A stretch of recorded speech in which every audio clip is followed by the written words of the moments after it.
Hey everybody, Roger Levin here with your Practice Production Pearl of the Week.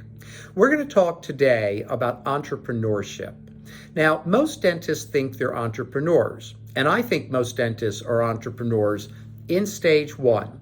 Stage one is when you open a practice or you buy into a practice or you buy a practice and there's a lot of chaos. You're getting going. You either have to open the practice or make changes when you buy a practice. You're working hard, you're energized, but you feel good because you're young, it's exciting, and you know you're building something. And then as you grow, you enter stage two.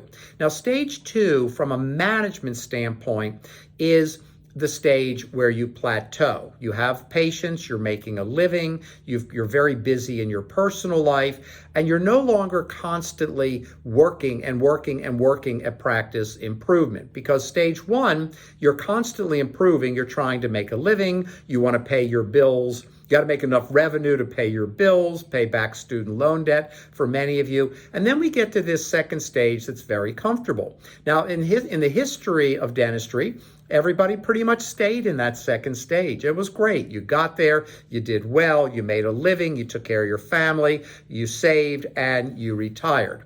Now that pathway is a little more squiggly going forward. In fact, it's a lot more squiggly going forward. So what you want to do is not stay in stage two, but you want to then move to stage three. And stage three is where the doctor focuses on two things only: clinical care and strategy for the future. Clinical care and strategy for the future. Can you imagine most of your days, 98% of them, you walk in, you attend the morning meeting, you do clinical care, you go home. Wow, is that a fantasy? I don't know. I know a lot of doctors who've built their way into doing that. But you have to have excellent systems, scripting, and team training, the three legs of the stool.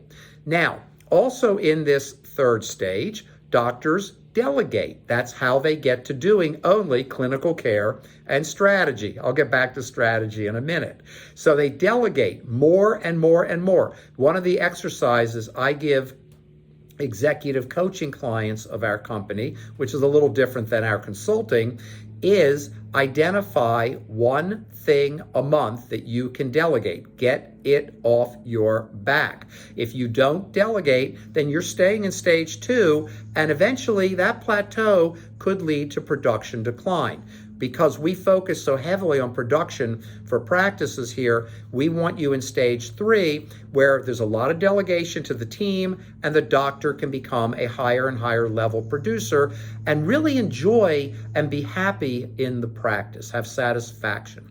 So stage three, one characteristic is doctors do what doctors do best: clinical care and patient relations. The other factor is strategy. You should all go through strategic planning in some way, shape, or form.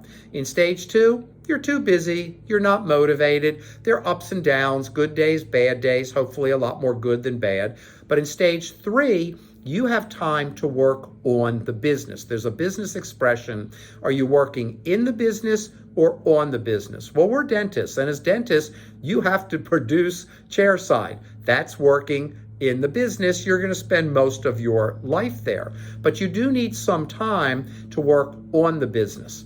And that means you've got to learn how to build your systems, because until you build them, you can't delegate. Build the systems, delegate to the team, measure results, have a fantastic career. As always, I wish you ongoing practice success and increased practice production.